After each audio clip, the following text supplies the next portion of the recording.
pizza 4 rasa. Satu martabak ada 4 topping. Itu ada keju, ada Oreo, ada choco chip dan choco chip warna. Yang kedua, yang mungkin tidak ada di martabak di Bogor yang lainnya, kita punya martabak gulung. Kita martabak gulung ada gulung kacang coklat, coklat susu, keju susu sama keju coklat. Tapi favorit di sini martabak gulung pandan keju susu. Bisa datang ke lokasi yang di Taman Kencana, di Warban atau di Taman Cimanggu, di GoFood, GrabFood pun ada. Kalau untuk pizza 4 rasa itu kita di harga 50.000. Untuk gulung keju susu itu di 35.000. Bedanya martabak gulung sama martabak lain, Kang, apa sih? Kalau saya beli martabak lipat sama martabak gulung, topping kita lebih padat, lebih tebal, toppingnya lebih double dari martabak lipat biasa. Kendala kalau dibilang sekarang pas masuk pandemi. Pandemi dari mulai pertama bulan Maret itu cukup lumayan, Kang. Bisa dibilang kalau mau gali lubang tutup lubang cukup kerasa banget. Yang biasanya yang datang itu kita bisa nyampe 2 kilo. Yang datang adonan saya buat ngasih yang beli datang tuh 2 kilo. Gojek itu bisa nyampe 1 kilo, 2 kilo. Sekarang buat nginjek 1 kilo aja udah alhamdulillah. Apalagi kemarin pandemi kedua yang sempat pemerintah pembatasan jam malam.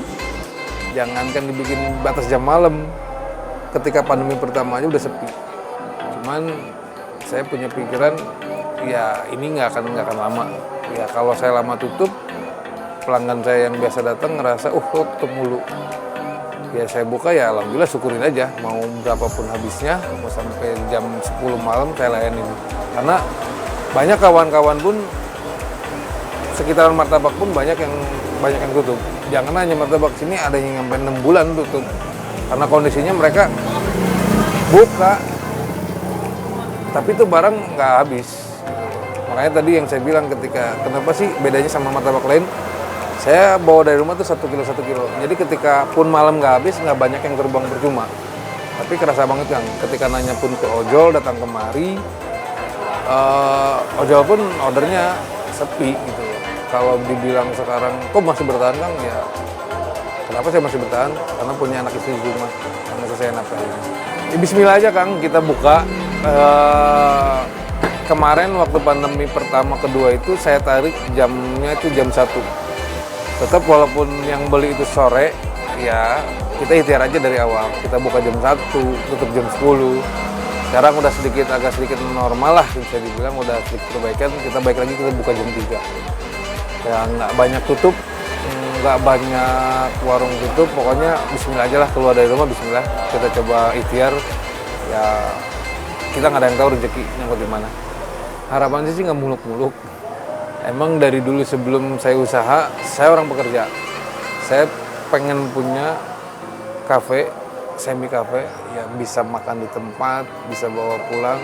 Bukan hanya martabak aja, saya bilang. Saya juga punya usaha lain di rumah, dapur Kang Blek. Jadi orang mau makan makanan, mau makan martabak, kita pengen punya satu kayak semi kafe. Itu harapan ke depannya. Bismillah aja, Kang. Pesan dan kesan. Kalau pesannya sih, ternyata orang usaha itu banyak belajar sabar, melatih kesabaran, dan paling kesal sebetulnya menunggu orang, yang menunggu pembeli. Cuman itu baik lagi, belajar bersabar. Kesan-kesannya, ya ternyata nggak gampang jadi pengusaha. Mau orang jadi entrepreneur tuh nggak sabar, harus sabar, harus semuanya benar-benar ikhlas aja. Ya pokoknya kalau mau terjun ke usaha harus benar-benar semua mulai dari nol dan benar-benar harus total. Tipsnya, kalau memang belum punya mental yang kuat, pikir 2 kali untuk jalan usaha.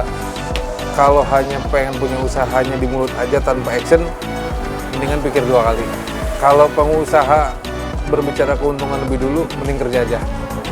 Kalau misalkan kalau mau usaha, udah yang saya bilang totalitas, nggak usah mikirin dulu keuntungan, jalan dulu. Ketika berjalan kita tahu hasilnya.